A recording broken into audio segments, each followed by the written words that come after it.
Hello, my dear students and my teachers. Welcome to my channel English with Manish Nema sir. I am Manish Kumar Nema from Government Excellence School, Damoh. हम इस video में चर्चा करने जा रहे हैं MP board त्रैमासिक परीक्षा सिलेबस 2023 कक्षा 12वीं विषय अंग्रेजी के। आपके दिमाग में कुछ प्रश्न उठते हैं, उन प्रश्नों के जवाब इस वीडियो में आपको दिए जाएंगे, जिससे आप आसानी से सारी चीजों को समझ पाएंगे। आपका पहला प्रश्न होता है कि अंक विभाजन कैसा होगा। पेपर में जो क्वेश्चन पेपर आ रहा है उसमें अंक विभाजन कैसा होगा। एमपी बोर्ड ने अभी जो मार्किंग स्कीम है उसमें कुछ संशोधन के ऐसे संकेत दिए हैं कि वैकल्पिक प्रश्न नहीं आएंगे और कुछ अलग प्रकार का आएगा, तो वो सारी चीजें आपको इस वीडियो में क्लियर कर दी जाएंगी। तो आपका पहला प्रश्न होता है अंक विभाजन कैसा होगा। दूसरा प्रश्न स्टूडेंट्स और छात्र छात्राओं का अभी फिलहाल में ये चल रहा है कि वैकल्पिक प्रश्न होंगे या नहीं। तीसरा प्रश्न उनके मन में पाठ्यक्रम से क्या हट गया है। कक्षा 12वीं के अंग्रेजी के पाठ्यक्रम से ऐसे कौन से लेसन हैं जो माध्यमिक शिक्षा मंडल ने इस वर्ष के लिए अभी उन्हें रोक दिया है, नहीं पढ़ना है। और प्रोजेक्ट के नंबर कैसे मिलेंगे, प्रोजेक्ट में क्या बनाना है। ये प्रश्न एक दिमाग में बहुत ज्यादा स्टूडेंट्स के कि प्रोजेक्ट के नंबर कैसे मिलेंगे सर, और प्रोजेक्ट क्या बनाना है। और अंतिम प्रश्न त्रैमासिक परीक्षा में कौन कौन से अध्याय आएंगे।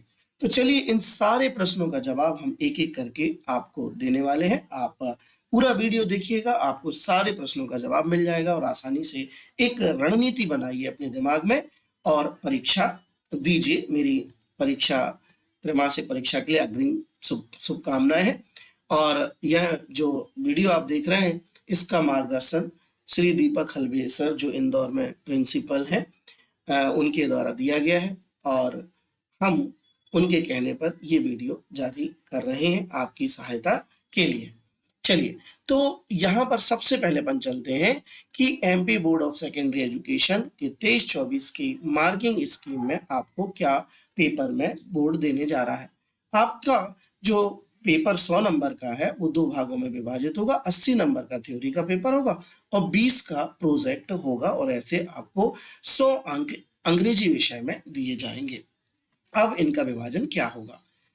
इस 12वीं की अंग्रेजी को पढ़ने के लिए आपको दो किताबें दी गई हैं। उसके पहली किताब का नाम है फ्लेमिंगो और दूसरी किताब का नाम है विस्टास। अब देखिए आपको कैसे आपको 80 नंबर थ्योरी के मिलने हैं। तो आपको हम बता दें कि आपके क्वेश्चन पेपर में 1, 2, 3, 4 यानी 1 नंबर के प्रश्न, 2 नंबर के प्रश्न, 3 नंबर के और 4 नंबर के, यानी 1, 2, 3, 4 नंबर के ही प्रश्न आएंगे। 5 नंबर का कोई भी प्रश्न वहां नहीं होगा। यानी आपको जो है 1, 2, 3, 4 नंबर के प्रश्न ही तैयार करने हैं। 1 नंबर के आपको 32 प्रश्न दिए जाएंगे। अब पहला क्वेश्चन स्टूडेंट का आता है दिमाग में कि सर इस बार विकल्प आने हैं कि नहीं। तो मैं आपको बता दूं, अभी मैं आपको दिखाऊंगा जो एमपी बोर्ड ने मार्किंग स्कीम जारी की है 23-24 के लिए, उसमें उन्होंने लिखा है कि पहला क्वेश्चन जो अनसीन का रहेगा, अनसीन के क्वेश्चन में 10 मार्क्स की जो आपको ऑब्जेक्टिव टाइप यानी मल्टी चॉइस क्वेश्चन जो आते हैं वो आपको दिए जाएंगे। अब 1 नंबर के क्वेश्चन का प्रश्न ये उठता है कि मल्टी चॉइस में क्या होता है कि यहाँ पर आपको ऑब्जेक्टिव टाइप भी दिए जा सकते हैं अनसीन में 10 नंबर के, और आपको मैच द कॉलम भी दिए जा सकते हैं, फिल इन द ब्लैंक्स भी दिए जाते हैं। यानी इन एक्सरसाइज को जोड़ करके आपको अनसीन दिया जाएगा। एक एक नंबर के 10 प्रश्न होंगे अनसीन में। 32 प्रश्न एक एक नंबर के कैसे होंगे हम आगे देखेंगे, कहाँ से आएंगे, कहाँ से आपको पढ़ना है। 2 नंबर के आपको 10 प्रश्न आएंगे, 3 नंबर के आपको 4 प्रश्न आएंगे और 4 नंबर के आपको 4 प्रश्न आएंगे। इस तरह से यदि हम इनका गुणन करें तो 1 नंबर के 32 प्रश्न 32 अंक देंगे, 2 नंबर के 10 प्रश्न आपको 20 अंक देंगे, 3 नंबर के 4 प्रश्न आपको 12 अंक देंगे और 4 नंबर के 4 प्रश्न आपको 16 अंक देंगे। अब आपकी जिज्ञासा ये है कि सर ये कहाँ से आएंगे और कैसे आएंगे। चलिए अपन देखते हैं। टोटल नंबर जो है आपके 80 नंबर होंगे। पहला आपका प्रश्न यही है कि एक एक नंबर के 32 प्रश्न आपको कहाँ से दिए जाएंगे। तो ये रहे आपके एक एक नंबर के 32 प्रश्नों का पूरा ब्यौरा। सबसे पहले आपको अनसीन पैसेज दिया जाएगा। अनसीन पैसेज में एक एक नंबर के 10 प्रश्न होंगे, यानी ये आपके ऑब्जेक्टिव टाइप, या हो सकता है कि आपको मैच द कॉलम या फिल इन द ब्लैंक से भी इनको दिया जा सकता है। ग्रामर में आपको 10 क्वेश्चन होंगे, 5 होंगे फिल इन द ब्लैंक्स के और 5 होंगे टू एज डायरेक्टेड के, जिनका नंबर एक एक होगा। एक्सट्रैक्ट फ्रॉम प्रोज, जो आप पाठ पढ़ रहे हैं अपनी फ्लेमिंगो की किताब में, जैसे आपने पहला पार्ट लास्ट लेसन पढ़ा, सेकंड पार्ट जो है वो लॉस्ट स्प्रिंग पढ़ा, फिर थर्ड आपने डीप वाटर पढ़ा, फोर्थ आपने रैप टैप पढ़ा, रेड ट्रैप पढ़ा, और पांचवा आप जो है वो इंडिगो पढ़ेंगे। तो अभी तिमाही के लिए मैं ये नाम बता रहा हूँ। तो इन पार्ट में से जो आपने पार्ट पढ़ा है उसका कोई भी पार्ट का एक एक्सट्रैक्ट निकल कर आएगा और वह 5 नंबर का होगा, और उस पर एक एक नंबर के आपको प्रश्न होंगे। फिर एक बार, सर ये क्या प्रश्न वैकल्पिक होंगे? यह प्रश्न वैकल्पिक होंगे, या आपके खालिस्तान के रूप में होंगे, या हो सकता है सही जोड़ी के रूप में हो। आपको एक्सट्रैक्ट पढ़ करके उनके आंसर्स निकालने हैं। फिर एक एक्सट्रैक्ट आ गया पोएट्री से, जो 3 नंबर का होगा आपका। और पोएट्री जो आप पढ़ रहे हैं, आपको 5 पोएट्री है, मैं आपको वीडियो के अंत में बताऊंगा कि आपको कौन सी पोएट्री पढ़नी है, उनके कवि कौन है, उनके नाम क्या है। तो एक आपको पोएट्री से एक्सट्रैक्ट दिया जाएगा 3 नंबर का, और उससे एक एक नंबर के 3 प्रश्न दिए जाएंगे। पोएट्री का नाम क्या है, पोएट का नाम क्या है, या पोएट्री के एक्सट्रैक्ट में कोई ऐसा वर्ड है तो उसका आपसे मीनिंग पूछा जा सकता है। एक एक्सट्रैक्ट आपको सप्लीमेंट्री रीडर यानी जो बिस्टास आपकी दूसरी किताब है उससे दिया जाएगा। तो बिस्टास के आप लेसन पढ़ रहे होंगे। बिस्टास का आपने पहला लेसन पढ़ा होगा थर्ड लेवल, फिर आपने पढ़ा होगा टाइगर किंग, और ऐसे आपको और भी लेसन उसमें दिए गए हैं। तो इन लेसन को पढ़ते वक्त आपको टेक्स्ट को बहुत अच्छे से पढ़ना है, जिससे आप जो एक्सट्रैक्ट आएगा उससे आप अपने प्रश्नों के उत्तर आसानी से सही दे सकेंगे। तो ये भी एक एक नंबर के 4 होंगे, और इस तरह से 10, 20, 25 और 3 28 और 4 32, 32 नंबर के आपके एक नंबर के प्रश्न आएंगे। आप स्क्रीनशॉट ले लीजिए और इसको आप अपने रजिस्टर में भी लिख लीजिएगा, ताकि आप पढ़ते वक्त इन्हीं पॉइंटेड पोर्शन पर पहुंचे और अपनी तैयारी करें। चलिए अब आते हैं 2 नंबर के प्रश्न। 2 नंबर के प्रश्नों की शब्द सीमा सबसे पहले जान लीजिए। 2 नंबर का जो भी प्रश्न होगा उसकी शब्द सीमा 30 शब्द होगी, मतलब 30 वर्ड्स। अब ये 30 वर्ड्स क्या है? कुछ प्रश्न ऐसे होते हैं जिनका आंसर 30 वर्ड्स में नहीं हो पाता है, और फिर आप चिंता करते हैं कि 30 वर्ड्स हुए नहीं। तो आप चिंता मत करिए, मैक्सिमम जो हमारी वर्ड लिमिट होती है वो 30 वर्ड्स होती है। यदि हम एग्जैक्ट आंसर लिखें, चाहे वो 30 से कम का हो, लेकिन आंसर एग्जैक्ट होना चाहिए। जो प्रश्न पूछा गया उसका एग्जैक्ट आंसर लिखना हमारा मकसद होना चाहिए। साथ साथ ये ध्यान रखना चाहिए कि जिन भी प्रश्नों के उत्तर 30 शब्दों में दिए जा सकते हैं 2 नंबर के, उनको 30 शब्दों में ही लिखें। तो आपको ये 5 और 3 8 और 2 10 प्रश्न आपको 2 नंबर के आने हैं। कहाँ से आने हैं? ये सब शॉर्ट टाइप आंसर कहलाते हैं। 2 नंबर के प्रश्नों को संक्षिप्त क्वेश्चन कहा जाता है, और इन्हें शॉर्ट आंसर टाइप क्वेश्चन कहा जाता है। तो आपको 5 प्रश्न फ्लेमिंगो से आएंगे। तो आपको यहाँ पर बता दें कि आपको चॉइस मिलेगी। आपको 6 प्रश्न दिए जाएंगे, जहां से आपको 5 चुनना है, कोई आप एक छोड़ भी सकते हैं। आपको पोएट्री से 3 प्रश्न आएंगे 2 नंबर के, जहां 4 दिए जाएंगे और आपको 3 करना है। और इसी तरह आपकी जो बिस्टास बुक है, ठीक, उससे आपको 2 प्रश्न करना है, 2 नंबर के आएंगे 3। सभी जगह आपको ऑप्शन मिलेंगे एक एक बढ़ करके। तो इस तरह से आप 5 और 3 8 और 2 10 जो प्रश्न है आपके, वो आप 2 नंबर के हल करेंगे। इसके बाद आता है 3 नंबर का प्रश्न। 3 नंबर के प्रश्न की सीमा 75 वर्ड्स यानी 75 शब्दों की होती है। आपको अपना आंसर 75 शब्दों में लिखना होता है। ये कहाँ से आएंगे? तो इनकी कुल संख्या कितनी रहेगी? 3 और 1 4 और 1 5। 5 प्रश्न आपके जो हैं वो, सॉरी 2 और 1 3 और 1 4, सॉरी 4 प्रश्न जो हैं आपके वो 3 नंबर के आएंगे। एक आएगा आपका, इनको लॉन्ग आंसर टाइप क्वेश्चन कहते हैं। 3 नंबर के प्रश्न का नाम होता है लॉन्ग आंसर टाइप क्वेश्चन। एक आपको प्रोज से दिया जाएगा, यानी आपके जो फ्लेमिंगो के पार्ट है उनसे आएंगे 2 क्वेश्चन। फिर आपको एक लॉन्ग आंसर यहाँ पर पोएट्री से भी दिया जाएगा। एक लॉन्ग आंसर में अक्सर यहाँ पर 3 नंबर में समरी आती है कविताओं की, तो आप सभी कविताओं को पढ़ते वक्त उनकी समरी को भी अच्छे से पढ़ लें। फिर एक लॉन्ग टाइप आंसर आपको सप्लीमेंट्री रीडर यानी विस्तार से दिया जाएगा और विस्तार से आप एक प्रश्न लॉन्ग आंसर वाला 3 का तैयार कर लेंगे। इस तरीके से 4 प्रश्न जो है आपके 3 नंबर के 3-3 नंबर वाले आएंगे और इन्हें आप इस पोर्शन से तैयार करके रखिएगा। शब्द सीमा इसकी आपकी 75 वर्ड्स होगी।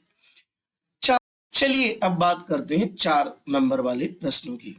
4 नंबर वाले प्रश्न की जो शब्द सीमा है वो होती है 100 वर्ड्स, 100 से लेकर 120 तक। 100 से 120 शब्दों में इस प्रश्न का उत्तर दिया जाता है। आपको 4-4 नंबर के 4 प्रश्न मिलेंगे और पहला प्रश्न होगा नोट मेकिंग का। नोट मेकिंग पर आपको 4 नंबर मिलेंगे। एक प्रश्न होगा नोट मेकिंग का, जिसमें आप टाइटल को लिखते हुए नोट मेकिंग करेंगे। एक प्रश्न आपका फॉर्मल या इनफॉर्मल लेटर राइटिंग में से आएगा। एक प्रश्न आपका नोटिस, एडवर्टीजमेंट और पोस्टर, ये तीनों जो है ये अथवा में या तो नोटिस एडवर्टीजमेंट आता है या एडवर्टीजमेंट या पोस्टर आता है। इस करके आपको ऑप्शनल यहाँ पर मिलेगा, तो आपको एक प्रश्न कोई भी चुन लेना है, नोटिस का, एडवर्टीजमेंट का या पोस्टर का। और एक प्रश्न होगा आपका लॉन्ग कंपोजिशन का। यहाँ पर बड़ा भ्रम है स्टूडेंट्स को कि सर वंडर ऑफ साइंस का निबंध आएगा कि नहीं। तो देखिए, निबंध जैसी जो टर्मिनोलॉजी है वो अब खत्म लगभग हो गई है और अब आपको आर्टिकल या रिपोर्ट या स्पीच या डिबेट या पैराग्राफ इस प्रकार के क्वेश्चंस दिए जाते हैं जो होते निबंध जैसे ही हैं। तो आपको पहले बता दें कि आपको 4 नंबर के लिए सिर्फ 100 और 120 शब्द का पैराग्राफ लिखना है, बड़ा निबंध नहीं लिखना है। ये वंडर ऑफ साइंस, ये इंपॉर्टेंस ऑफ इंग्लिश, ये आपका इंपॉर्टेंस ऑफ कंप्यूटर या मोबाइल या importance of games and sports, ऐसे आप छोटे छोटे टाइटल पर कुछ आप पैराग्राफ तैयार करके रखिए। इनमें से आपको एक पैराग्राफ 4 नंबर का आ जाएगा। अब जिन लोगों को निबंध कठिन लगता है तो रिपोर्ट राइटिंग को भी सीख लें। अथवा में रिपोर्ट राइटिंग आती है और इसके ऑप्शन में जो है आपको ऐसे या पैराग्राफ राइटिंग रहती है। तो आप यदि रिपोर्ट लिख सकते हैं रिपोर्ट, तो आप रिपोर्ट को सीख लीजिए। रिपोर्ट राइटिंग ऑप्शन अथवा में आता है। तो यदि आपके निबंध नहीं हो रहे हैं याद, तो आप रिपोर्ट का लेखन सीख लीजिए। रिपोर्ट को लेकर के मैं एक वीडियो अलग बनाऊंगा, कौन कौन सी रिपोर्ट इंपॉर्टेंट है, कैसे रिपोर्ट लिखते हैं, इन सब पर। चलिए, तो ये हमने जान लिया 1, 2, 3, 4 नंबर के प्रश्नों में कैसे कैसे प्रश्न कहाँ से आएंगे। अब अगला प्रश्न स्टूडेंट का होता है कि सर पाठ्यक्रम से क्या हट गया है। तो ये 23-24 के लिए फ्लेमिंगो बुक से इतने लेसन को ठीक एमपी बोर्ड ने प्रेस्क्राइब किया है कि आपको इतने लेसन पढ़ना है। तो मैं आपको ऐसे ही बता देता हूँ, समय लगेगा सारे नाम पढ़ने में। तो यहाँ पर जो आपका फ्लेमिंगो की किताब है, जिस फर्स्ट बुक जो फ्लेमिंगो है उसमें पोएट्री और प्रोज है। तो यहाँ पर आपको ये 1, 2, 3, 4, 5, 6, 7, 8 आपको प्रोज पढ़ना है जो यहाँ दिए गए हैं। इनको आप अपनी बुक में निशान लगा लीजिए, last lesson, last spring, deep water और भी। और पोएट्री, तो पोएट्री आपको ये पढ़नी है 5। अब इन 5 पोएट्री में अब आपकी किताब में 6 दी है। An elementary school in a slum जो कविता है, ठीक है, वो कविता इसमें अभी हमें पढ़ने के लिए नहीं दी गई, उसका डिडक्शन कर दिया गया एमपी बोर्ड के द्वारा। ये 5 कविताओं को आप टिक कर लीजिए। 23-24 के लिए ये लेसन आपको पढ़ना है। आप अपनी बुक में निशान लगा लीजिए और जो नहीं है उनको क्रॉस मार्क कर दीजिए कि अभी इसको नहीं पूछा जाना है। ऐसे ही विस्तार में आपको 6 लेसन पूछे जाने हैं जो नाम दिए गए हैं। इन नाम पर आप अपनी किताब में निशान लगा लें। आपको इतना ही पाठ्यक्रम पढ़ना है 23-24 के लिए। अब बात आती है प्रोजेक्ट की। तो प्रोजेक्ट को लेकर के बहुत बड़ा संशय है छात्रों टीचर्स में भी कि हम करवाएंगे क्या। तो MP board of secondary education 23-24 सत्र के लिए जो प्रोजेक्ट वर्क है वो 20 नंबर का रहेगा। यह प्रोजेक्ट वर्क 20 नंबर का 10-10 नंबर के 2 भागों में डिवाइड होगा। पहला भाग कहलाएगा लिसनिंग एंड स्पीकिंग एक्टिविटीज। छात्र छात्राओं को भाषा को सुनने और भाषा को बोलने की गतिविधि में हमें पारंगत करना है। और यदि हम पारंगत करते हैं और अगर वो इस विधा में पारंगत होते हैं तो उन्हें इस पर 10 नंबर मिलेंगे। 10 मार्क्स उनके रीडिंग और राइटिंग एक्टिविटीज पर हैं। ये क्या होंगी मैं आपको आगे बता रहा हूँ। टीचर्स भी इसको अच्छे से समझ लें कि कैसे प्रोजेक्ट बनवाना है। ये देखिए 23-24 के लिए माध्यमिक शिक्षा मंडल ने प्रोजेक्ट की ये स्कीम निकाली है। तो लिसनिंग और स्पीकिंग एक्टिविटीज 10 मार्क्स की होंगी, रीडिंग और राइटिंग एक्टिविटीज भी 10 मार्क्स की होंगी। अब सजेस्टिव कुछ एक्टिविटीज की गई हैं यहाँ पर एमपी बोर्ड के द्वारा, जैसे रोल प्ले कराइए, आप पजल गेम कराइए, एक्सटेम्पो स्पीच कराइए, ड्रामेटाइजेशन कराइए, स्पीच है, डिबेट है, और बहुत सारी चीजें यहाँ पर अब दी गई हैं। सजेस्टिव प्रोजेक्ट वर्क, तो ये सजेस्टिव प्रोजेक्ट वर्क में 10 क्वेश्चन है। आप चाहें तो इन पर बच्चों से प्रोजेक्ट बनवाकर और उन पे प्रेजेंटेशन भी करवाना है। Right 10 sentences about the use of figure of speech in writing, या right a speech on Republic day, right about culture specific games. यदि आप प्रोजेक्ट वर्क बनवाते हैं तो मैं आपको एक अच्छी सलाह दूंगा कि आप छात्र छात्राओं को, ठीक, जैसे इंपॉर्टेंस ऑफ इंग्लिश है, importance of games and sports है, इंपॉर्टेंस ऑफ साइंस है, importance of computer and games, importance of computer and mobile, in paragraph को बहुत अच्छे तरीके से सरल ढंग से आप उन्हें लिखने के लिए सिखाइए, और इसी प्रोजेक्ट वर्क से उनको 4 नंबर जा करके जो ऐसे राइटिंग का क्वेश्चन आएगा उसमें भी वो लिख लेंगे। इसमें आप रिपोर्ट को भी शामिल कर सकते हैं। देखिए यहाँ पर लास्ट में एक नोट लिखा, teacher should ensure that each and every student take part in all activities. ये सुनिश्चित करना है टीचर को कि इन सारी एक्टिविटी में जो है वो सारे छात्र छात्राएं भाग लें। तो आप एक प्रोजेक्ट का रजिस्टर भी बना लीजिए, उसमें स्टूडेंट्स के रोल नंबर लिख लीजिए और उनके द्वारा जो एक्टिविटीज परफॉर्म की गई हैं उनको भी लिख लीजिए उनके नाम के सामने, ताकि समय पर यह काम आ सके और आप प्रोजेक्ट के नंबर जो है वो आप दे सके। ठीक है, अब बात आती है अंतिम क्वेश्चन की कि त्रैमासिक परीक्षा सिलेबस में क्या आएगा। तो ये आपकी किताब है फ्लेमिंगो। फ्लेमिंगो से अभी यहाँ पर त्रैमासिक परीक्षा में सितंबर तक का सिलेबस लिया गया है। तो अब क्या होता है, सितंबर हुआ खत्म नहीं और सिलेबस ले लिया गया है, तो इसमें से आपको एक आध लेसन सितंबर का है वो ले लिया जाता है, पूरा का पूरा सितंबर का सिलेबस नहीं लिया जाता है, वो जून जुलाई और अगस्त का ही लिया जाता है। तो फ्लेमिंगो से आपको 5 लेसन आने हैं, उनके नाम लिखे हैं। विस्टास से आपको 4 लेसन आने हैं, और ग्रामर में आपको ये जो टाइटल है, determiners, article, modal, tenses, narration, compound sentences, ये आपको दिए जाएंगे।